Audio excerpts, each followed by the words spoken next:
വേതാളത്തിന്റെ കഥാലോകത്തിലേക്ക് സ്വാഗതം. 1887 തമിഴ്നാട്ടിലെ ഈറോഡ് ജില്ലയിലെ ഒരു ദരിദ്ര ബ്രാഹ്മണ കുടുംബത്തിൽ ജനിച്ച ശ്രീനിവാസ രാമാനുജൻ ചെറുപ്പം മുതലേ സംഖ്യകളുമായി ഒരു മായാലോകത്തിലെത്തുന്ന ബന്ധം അനുഭവിച്ചു. സാധാരണ പാഠങ്ങളിൽ താല്പര്യമില്ലാത്ത അദ്ദേഹം ഗണിതത്തിൽ മാത്രം മുഴുകി.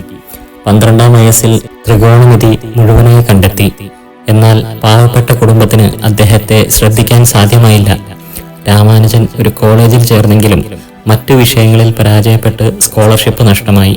വിദ്യാഭ്യാസം നിർത്തേണ്ടി വന്ന അദ്ദേഹം ഒരു ക്ലർക്കായി ജോലി ചെയ്തുകൊണ്ട് രാത്രിയിൽ ഗണിതസൂത്രങ്ങൾ രചിച്ചു. ചിലപ്പോൾ ഭക്ഷണം കഴിക്കാൻ പോലും പണമില്ലാതെ ഒറ്റയ്ക്ക് ഒരു സ്ലേറ്റിൽ സമവാക്യങ്ങൾ എഴുതി. പലരും അദ്ദേഹത്തെ ഭ്രാന്തൻ എന്ന് പരിഹസിച്ചു. 1913 തൻ്റെ കണ്ടുപിടുത്തങ്ങൾ ഒരു നോട്ട്ബുക്കിൽ എഴുതി ബ്രിട്ടീഷ് ഗണിതശാസ്ത്രജ്ഞൻ G.H. ഹാർഡിക്ക് അയച്ചു. ആദ്യം സംശയിച്ചെങ്കിലും ഹാർഡി രാമാനുജന്റെ ജീനിയസ് മനസ്സിലാക്കി. അദ്ദേഹത്തെ കേംബ്രിഡ്ജ് സർവകലാശാലയിലേക്ക് ക്ഷണിച്ചു. ഇന്ത്യ വിടാൻ മടിച്ച രാമാനുജൻ ഒടുവിൽ സ്വപ്നം തേടി ഇംഗ്ലണ്ടിലേക്ക് പോയി. കേംബ്രിഡ്ജിൽ രാമാനുജൻ 4000ഓളം സമവാക്യങ്ങൾ, പൈയുടെ അനന്തശ്രേണി, പ്രൈം നമ്പർ സിദ്ധാന്തങ്ങൾ തുടങ്ങിയവ കണ്ടെത്തി. എന്നാൽ ഇംഗ്ലണ്ടിന്റെ തണുത്ത കാലാവസ്ഥയും വിഭിന്ന ഭക്ഷണക്രമവും അദ്ദേഹത്തിന്റെ ആരോഗ്യം നശിപ്പിച്ചു. 1920 വെറും 32 വയസ്സുള്ളപ്പോൾ ക്ഷയരോഗത്താൽ മരണമടഞ്ഞു.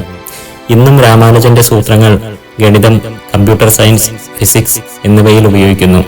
ഒരു ഫോർമൽ വിദ്യാഭ്യാസമില്ലാതെ സ്വന്തം ആവേശത്താൽ ലോകത്തെ മാറ്റിമറിച്ച ഒരു മനുഷ്യനായിരുന്നു ശ്രീനിവാസ രാമാനുജൻ.